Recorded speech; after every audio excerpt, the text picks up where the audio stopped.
بسم الله الرحمن الرحيم. السلام عليك يا أبا عبد الله، السلام عليك يا ابن رسول الله.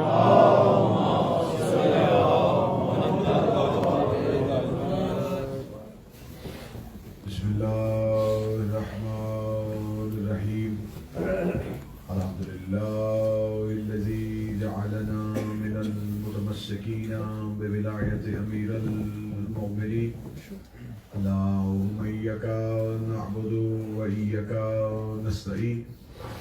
الصلاة والسلام بتحية الإكرام على أشرف الأنبياء والمرسلين وأولاده الطيبين الطاهرين المعصومين، ثم الصلاة والسلام على الصديقة المباركة الرازية المرزية عالمة غير معلمة معصومة في القرآن مخدومة نوع الإنسان ما شاء الله بنت القلم والنون وسر بين الكاف والنون ودليل إرادة كن فيكون وكتاب المكنون. ما شاء الله أم الكتاب أم القرآن أم الأنوار أم الأئمة أم المعصومين أم العلوم أم الهدى أم الحسن أم الحسين أم أبيها الفاطمة الزهراء.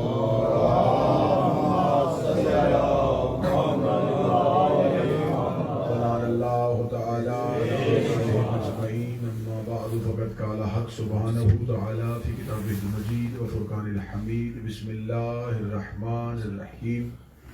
إنما يريد الله ليذهب عنكم الرجس أهل البيت ويطهركم تطهيرا. اللهم صل على محمد. الحمدللہ آپ کافی حضرات تشریف فرمائیں، مل کے بآواز بلند صلوات پڑھیں. اللهم صل على محمد. ہماری اس عبادت کو اپنی بارگاہ میں شرف قبولیت عطا فرمائے. شہزادی اس پرسے کو، اس عبادت کو، آپ کے اس آنے کو آقا زادی اس پہ اجر عظیم عطا فرمائے. منتظمین کے حاضرین و حاضرات کی جتنی بھی شرعی حاجات ہیں وہ مستجاب فرمائے.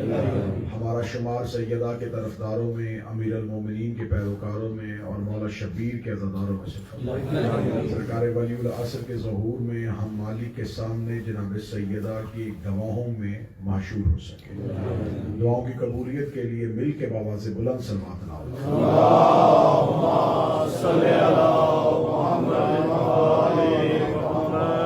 اجازت ہے ذکر شروع. بسم اللہ. لاکھ شکر ہے اس پروردگار کا، کروڑ شکر ہے اس پروردگار کے جس نے ہمارے آنکھوں کے صدف کو آنسوؤں جیسے موتی عطا فرمایا.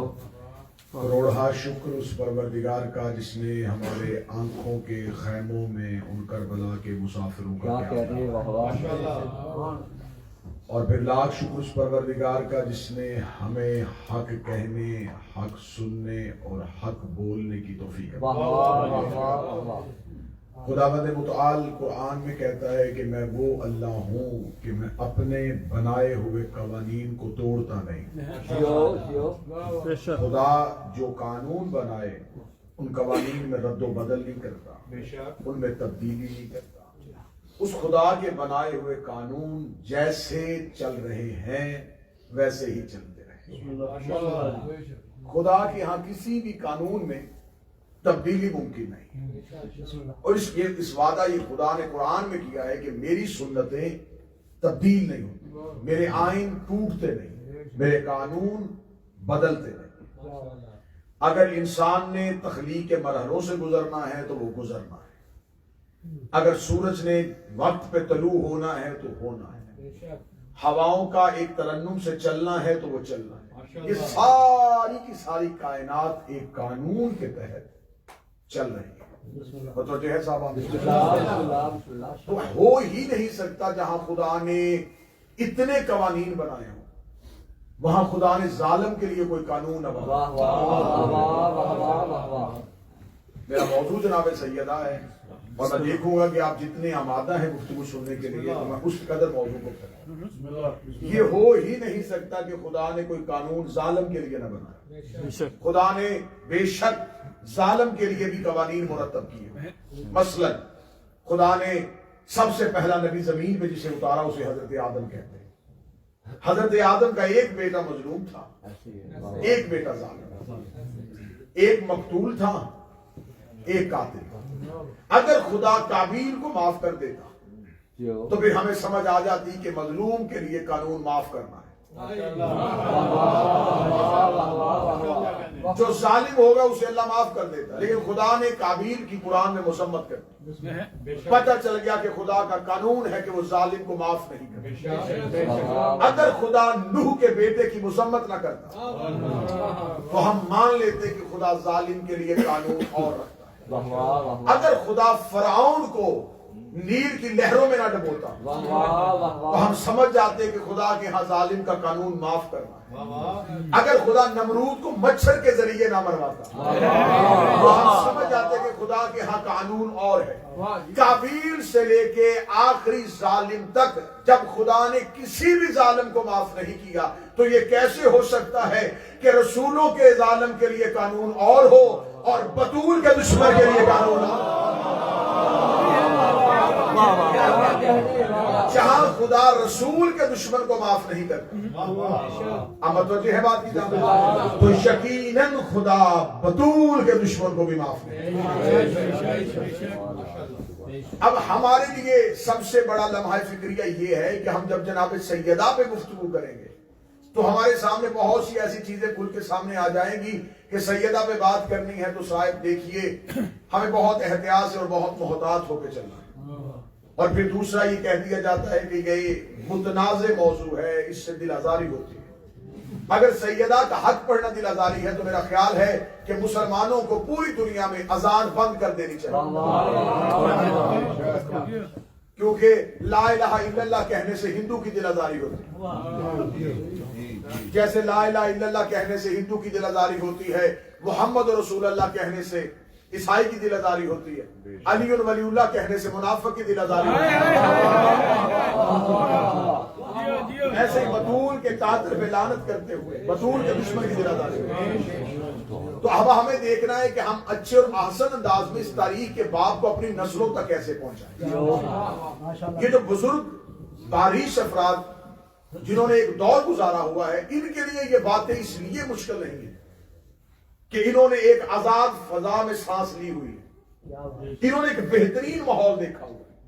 یہ اس دور میں زندگی گزار آئے ہیں جہاں برداشت تھی, جہاں گفتگو کرنے کا سلیقہ تھا اور بات کو قبول کرنے کا فن لوگوں کے پاس تھا. آج کے دور عدم برداشت کا دور ہے, رویے سخت ہو چکے ہیں, لہجوں میں تبدیلی ممکن نہیں ہے اور ہر انسان کے ہاتھ میں دوسرے کو کافر کرنے والا معیار موجود ہے. لیکن ہم نے یہ جو چھوٹے بچے بیٹھے ہیں, یہ نسلیں میری شیعت کا کل ہے. جن بچوں کو ہم اکثر مجلسوں میں کہہ دیتے ہیں بیٹا چپ کرو, ان بچوں کو مجلسوں میں آگے بٹھایا کرو کیونکہ یہ آنے والی شیعت ہے. اب ہم نے اپنے مذہب کو ان نسلوں تک منتقل کرنا ہے. اگر ہم ان نسلوں کو گونگا کر دیں گے تو انہیں پتہ ہی نہیں چلے گا کہ اہل بیت کے مذہب میں ظالم اور مظلوم کا معیار کیا ہے. اب موضوع جناب سیدہ ایک ایسا موضوع ہے, جناب سیدہ کی ذات وہ ذات ہے جس میں مسلمانوں میں کوئی لڑائی نہیں. آپ تھوڑا تھوڑا میرے ساتھ بولتے آئیں گے. جناب سیدہ کی ذات میں جھگڑا نہیں ہے. مثلا جناب امیر المومنین کی ذات میں جھگڑا ہے, یہ ماننا پڑے گا یہ جھگڑا ہے. ایک مکتب کہتا ہے کہ علی پہلا خلیفہ ہے, ایک کہتا ہے چوتھا. ایسا ہے یا نہیں؟ علی پہ جھگڑا ہے. امام حسن پہ جھگڑا ہے.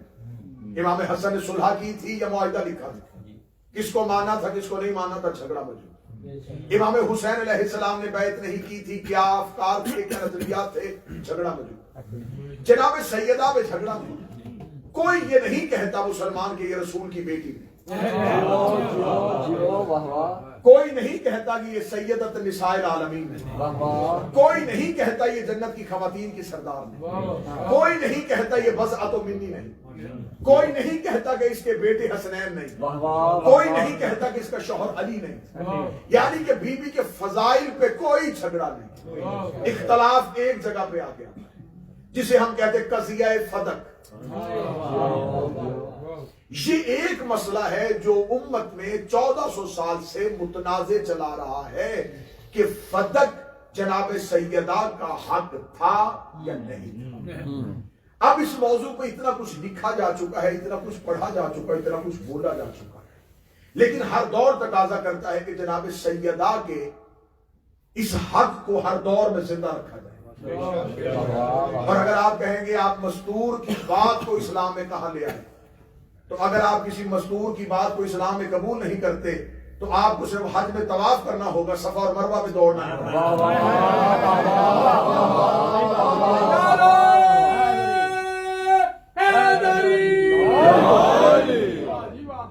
صفا اور مروہ پہ دوڑنا کسی نبی کی سنت نہیں،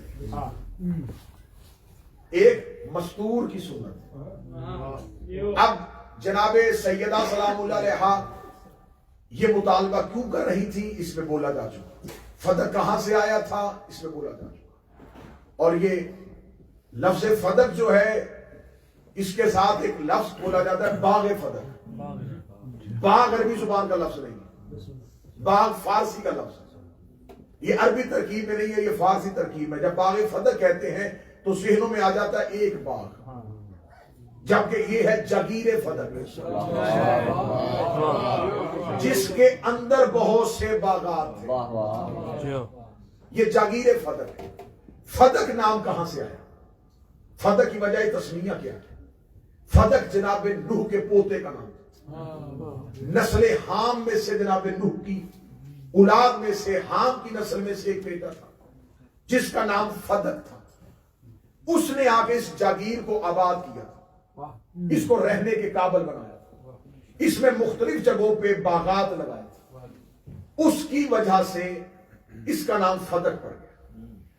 جناب حام کی نسل کے اس جناب نوح کے بیٹے نے، نوح کی نسل میں سے اس نے اس جاگیر کو یہ کہا کہ یہ جاگیر میری اولاد میں نہیں جائے گی، کیونکہ یہ جاگیر میں نے اللہ کے حکم سے بنائی ہے، یہ ہر دور کے نبی کے پاس جائے گی۔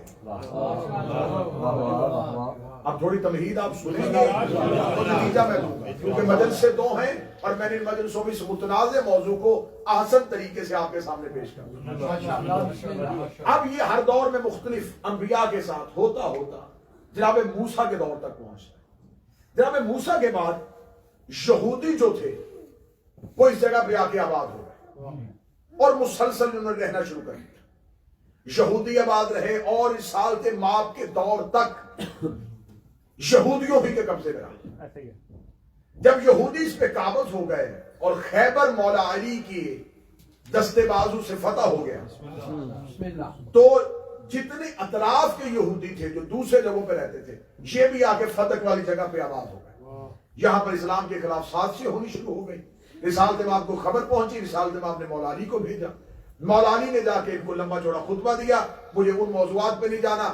آخر انہوں نے جناب علی کے سامنے اقرار کیا کہ ہم یہ جاگیر فدق رسول کو دے رہے ہیں۔ اب یہ جو رسول کو دے رہے تھے یہاں رکیے گا، آپ یہ نہ سمجھے کہ وہ ڈر گئے تھے اور خوف سے جلدی جلدی کہا یہ ہماری جگہ ہے، ہم رسول کو دے رہے ہیں۔ نہیں، جگہ رسول کی تھی، قابض یہودی تھے۔ میں نے آپ کے سامنے بڑا مختصر کر کے اس کا بیک گراؤنڈ پڑھا کہ یہ جناب فدق جناب نوح کے بیٹے نے آباد کی تھی اور اس نے کہا تھا یہ نبیوں کے پاس رہے گی۔ اب جناب موسیٰ کے بعد اتنے انبیاء آتے رہے وہ اس جگہ پہ آباد نہ ہوئے اور یہودی مسلسل قابض رہے، کسی نبی نے ان سے مطالبہ نہ کیا۔ مولا علی نے جا کے ان فدق میں رہنے والے یہودیوں سے کہا کہ پہلے بتاؤ یہ جو جگہ جس میں تم آگے بیٹھے ہو یہ تم نے کہاں سے لی ہے، یہ تمہارے آباء و اجداد نے کس سے خریدی ہے؟ اس دور میں بھی کوئی کسی سے جگہ خریدتا تھا تو ایک تحریری معاہدہ لکھتا تھا۔ مولا علی نے کہا اگر تمہارے پاس اس جگہ کے کوئی کاغذات، کوئی معاہدہ، کوئی تحریر ہے تو مجھے دکھاؤ۔ ان کا سب سے جو یہودیوں کا سردار تھا وہ گیا، اس نے صندوق کھولا اور صندوق میں سے ایک بوسیدہ کاغذ، ایک پرانا کاغذ جو چمڑے میں تھا وہ نکالا. وہ جو چمڑا نکالا تو اس کو جب جناب علی کے سامنے کیا گیا، جناب علی نے کہا اس میں جو سب سے اوپر مالک ہے وہ نوح کا بیٹا ہے. اب تم مجھے بتاؤ کہ تمہارا ان نبیوں میں سے کس کے ساتھ رشتہ داری ہے؟ مولا امیر المومنین نے انہیں ثابت کیا کہ یہ جگہ تمہاری نہیں ہے، تم اس جگہ پہ قابض ہوئے ہو، لہذا جس کا حق ہے اسے واپس کرو. انہوں نے فوراً کہا کہ یا علی ہمیں، کیونکہ ہمارا گھر باہر کوئی اور نہیں ہے تو ہمیں رہنے کی کوئی جگہ. مولا نے فرمایا کہ کیونکہ یہ اللہ کے رسولوں کا حق ہے، اب تم اس سے باہر آباد ہو کے جہاں رہنا چاہتے ہو رہو، لیکن یہ فتح جاگیر تمہیں رسول کو دینی پڑے گی. انہوں نے رسالت مآب کے نام لکھ دی اور جو پوری تحریر لکھی، آپ مجھ سے 2 دن میں آؤں گا، آپ مجھ سے حوالے صرف اہل سنت کتابوں کے لیجیے گا، صرف اہل سنت کتابوں میں تمام حوالہ جات آپ کے سامنے رکھوں گا کہ تمام اہل سنت کتابوں میں جو تحریر بھی لکھی ہے کہ رسالت مآب کے جب نام لکھا تو انہوں نے کیا لکھا کہ ہم یہ فتح جاگیر محمد ابن عبداللہ ابن عبد المطلب بن ہاشم بن عبد مناف کو واپس دیتے ہیں. جاگیر رسول کے پاس آ گئی، رسالت مآب کے پاس جب یہ جاگیر آ گئی تو رسالت مآب کیونکہ یہ رسول کا حق تھا. اب میں نوجوانوں کے لیے اور بچوں کے لیے آج کی مجلس کو آسان کر رہا ہوں. اسلام کی ہاں قانون پایا جاتا ہے کہ وہ جگہ، وہ جاگیر یا اسلام اپنی فتوحات کرتے ہوئے ایسی جگہ مسلمانوں کے قبضے میں آئے جس کے لیے مسلمانوں نے گھوڑے دوڑائے ہوں، لشکر دوڑایا ہو، باقاعدہ جنگ کی ہو، باقاعدہ لوگ شہید ہوئے ہوں، اور جنگ کرنے کے بعد اس جگہ کو قبضے میں لیں تو اس میں سے جو مال نکلتا ہے اسے کہتے ہیں مال غنیمت. یہ امت کا حق ہوتا ہے اور 5واں حصہ رسول کو دیا جاتا ہے مال غنیمت میں سے.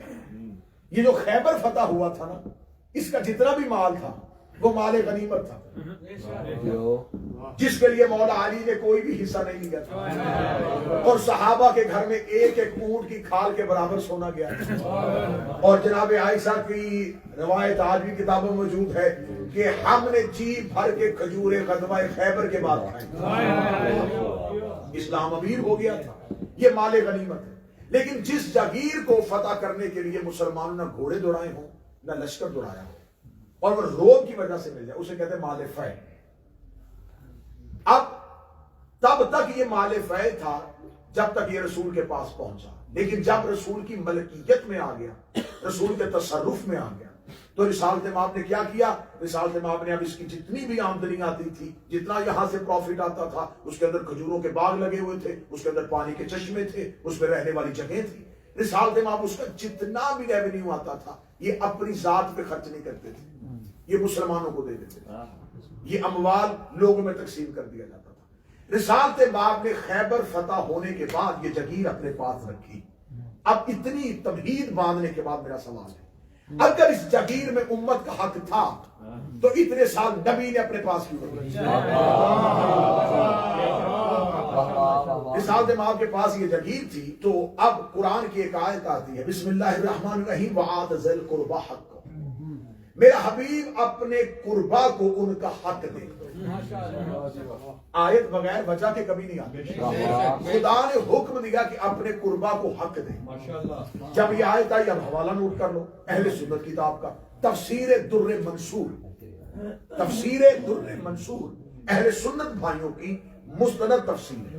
ایک حوالہ دیا، اس کے علاوہ جتنی تفاسیر چاہو میں دکھانے کے لیے تیار ہوں. ایک نام اس لیے دیا کہ آپ کے ذہن میں یاد رہے، تفسیر در منصور. تفسیر در منصور میں لکھا ہے اس آیت کے آنے کے بعد رسول نے جبریل سے پوچھا کہ اللہ کون سا حق اور کسے دینے کا کہہ رہا ہے. جبریل نے کہا خدا کہہ رہا ہے فدق اپنی بیٹی فاطمہ کو. تفاسیر اور بھی ہیں، نام ایک اس لیے لیا تاکہ اس تفسیر کا کوئی آپ کو یہ نہیں کہے گا یہ ہمارے ہاں معتبر نہیں ہے. تفسیر در منصور. اب خدا نے حکم دیا یہ جگیر اپنی بیٹی فاطمہ کو. وہی تحریر جو فدق نے لکھی تھی اور پیچھے نبیوں کے دستخط تھے. رسالت امام نے اسی کے نیچے لکھ دیا کہ یہ جگیر میں اپنی بیٹی فاطمہ کو حکم خدا کے تحت جگیر آ گئی بیوی کے تصرف میں. نبی زندہ تھے اور یہ بیوی کی ملکیت بن گئی. یہ نبی کی زندگی میں سیدہ کی ملکیت بن گئی. سیدہ کے پاس آ گئے. جناب سیدہ نے اس کا جتنا پروفٹ آتا تھا جیسے بابا تقسیم کرتے تھے ویسے کرتے تھے.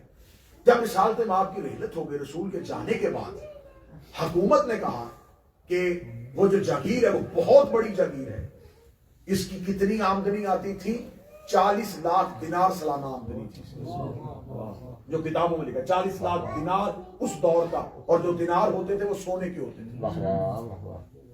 تو اگر آپ اس کو کہیں کہ اگر 1 تولہ سونا ہوتا تھا تو 40 لاکھ تولہ سونا اس میں سے آتا تھا اور یہ لوگوں میں تقسیم ہوتا. اب جب یہ سیدہ کے پاس آیا تو حکومت کے قبضے میں چلا گیا.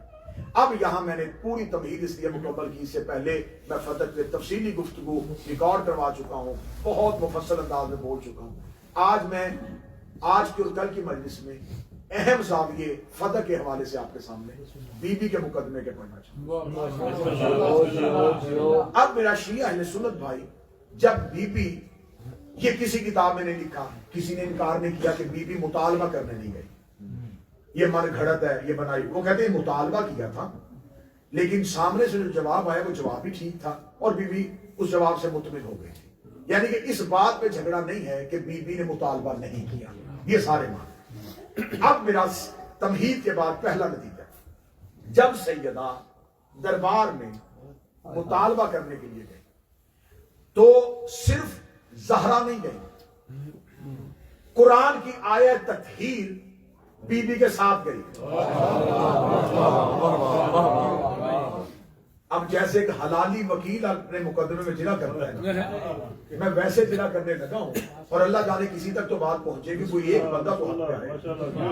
جب جناب سیدہ نے مطالبہ کیا تو صرف سیدہ اکیلی نہیں گئی, آیا تطہیر بی بی کے ساتھ. آیا تطہیر میں خدا نے بی بی کو اہل بیت میں شامل ہونے کی وجہ سے اعلان کر دیا ہے انما یرید اللہ لیذہب عنکم الرجس, ہم نے ہر قسم کا رجس ان سے دور رکھا. اب رجس کیا ہے؟ ہر وہ گناہ جو ناپاک کرتا ہے. جھوٹ بھی رجس ہے اور خدا کہہ چکا ہے کہ میں نے ان سے دور رکھا. اب جب بی بی دربار میں گئی تو صرف بی بی نہیں گئی, آیا تطہیر بھی ساتھ گئی.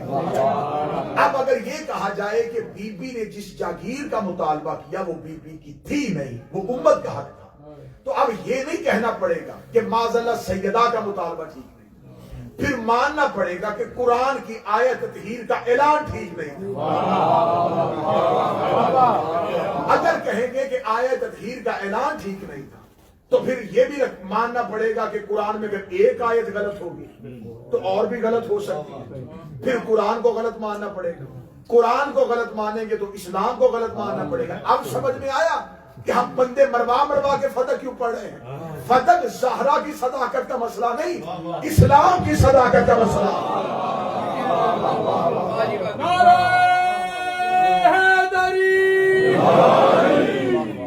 اب اگر تم نے نیچے سے ایک اینٹ کھینچی, اسلام کی پوری عمارت زمین پہ. یہ مسئلہ صرف اور صرف سیدہ کی صداقت کا مسئلہ نہیں, قرآن کی آیت بول رہی ہے اور قرآن کی ایک آیت کو مشکوک کرو گے تو پورا قرآن مشکوک ہو جائے. بی بی نے مطالبہ کر دیا, متوجہ رہیے گا جی صاحب. بی بی نے کیا مطالبہ, بی بی نے کہا کہ میری جاگیر مجھے واپس کی جائے, جو میرا حق ہے مجھے واپس کیا جائے. اب سامنے سے بی بی سے کہا گیا کہ آپ کے پاس اس دعوے پہ کوئی گواہ ہے تو لے کے.